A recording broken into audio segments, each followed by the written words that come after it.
అమ్మ మన ఇంటి ముందర ఒక్క రోడ్ వేసారా, వీళ్ళు ఒక్క డ్రైన్ కట్టారా, ఒక్క నీటి కనెక్షన్ ఇచ్చారా? కానీ ముక్కు పిండి ఈరోజు పన్ను వసూలు చేస్తున్నారే. పరుపట్న పన్ను కట్టకపోతే ఇంటికి ఎవరికైనా పెన్షన్ వస్తే వాళ్ళ పెన్షన్ కూడా కట్ చేస్తుంది ఈ ప్రభుత్వం. ఈరోజు జీవీఎంసీలో నిధులన్నీ స్వాహా చేస్తున్నారు ఇది ప్రభుత్వం. బాబు గారు ఆంధ్ర యూనివర్సిటీని ఉత్తమ స్థానానికి తీసుకెళ్లారు. బాబు గారు ముఖ్యమంత్రిగా ఉన్నప్పుడు ఆంధ్ర యూనివర్సిటీ భారతదేశంలోనే 29వ స్థానంలో ఉండేది. అలాంటిది ఈ రోజు ఈ జగన్ ముఖ్యమంత్రి అయిన తర్వాత అక్కడ ఒక వ్యక్తిని ప్రసాద్ రెడ్డి అని ఒక యదవను పెట్టారు వైస్ ఛాన్సలర్ గా. ఆ యదవ వైస్ ఛాన్సలర్ అయిన తర్వాత 29వ స్థానం నుంచి 76వ స్థానానికి ఈ రోజు మనం పడిపోయాం. మనకు విశాఖపట్నం ఉన్న ఏకైక మంచి యూనివర్సిటీ అది. అలాంటి యూనివర్సిటీని కూడా ఈ రోజు ధ్వంసం చేస్తున్నాడు ఆంధ్ర రాష్ట్ర ముఖ్యమంత్రి ఈ జగన్. ఇంకా మన విశాఖపట్నం సౌత్కి వచ్చే గల్లా మత సామరస్యానికి మారు పేరు విశాఖపట్నం సౌత్.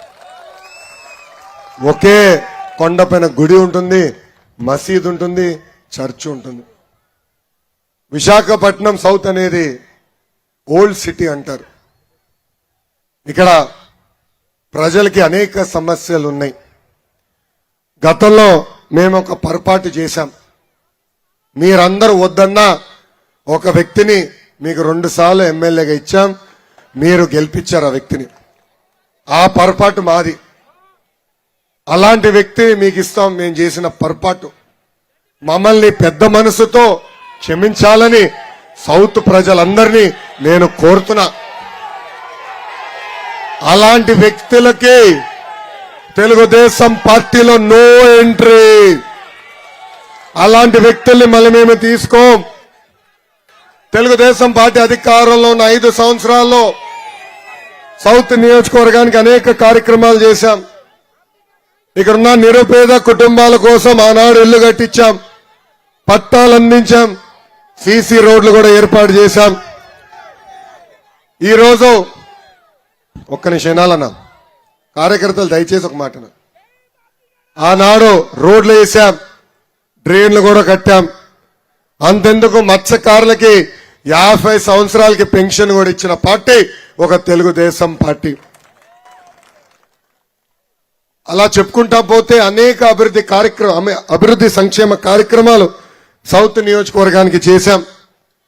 అయినా కూడా మీరు గెలిపించిన తెలుగుదేశం పార్టీ ఎమ్మెల్యే సొంత ప్రయోజనాల కోసం పార్టీ మారి వెళ్ళాడు.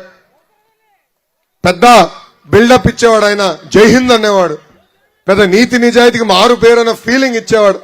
ఇప్పుడు ఏకంగా ఆ పార్టీలో చేరి పెద్ద దొంగలాగా ఈయన కూడా ఒక చిన్న దొంగలాగా తయారాడు. పేదలకు రావాల్సిన అన్ని అభివృద్ధి కార్యక్రమాలు సొంత ప్రయోజనాల కోసం అమ్మేస్తున్నాడు. పేద ప్రజలకు రావాల్సిన ఉద్యోగాలన్నీ సొంత కార్యకర్తలు కాదు కదా, వేలం పాట పెట్టి ఈ రోజు అమ్మేసే పరిస్థితి ఈ రోజు చూస్తున్నాం. ఏకంగా మాస్టర్ ప్లాన్లు మార్చేసి పేదోళ్ళ ఇంటిపైన రోడ్లు వెళ్లే విధంగా చేస్తున్నాడు ఇక్కడున్న ఎమ్మెల్యే గారు. అందుకే తల్లి 2024 ఎన్నికల్లో తెలుగుదేశం జనసేన పార్టీ బలపరిచిన అభ్యర్థిని గెలిపించండి. ఈ వ్యక్తి ఇప్పుడున్న ఎమ్మెల్యేని చిత్తుగా ఓడించండి అని ఈ సభాముఖంగా కోరుతున్నా.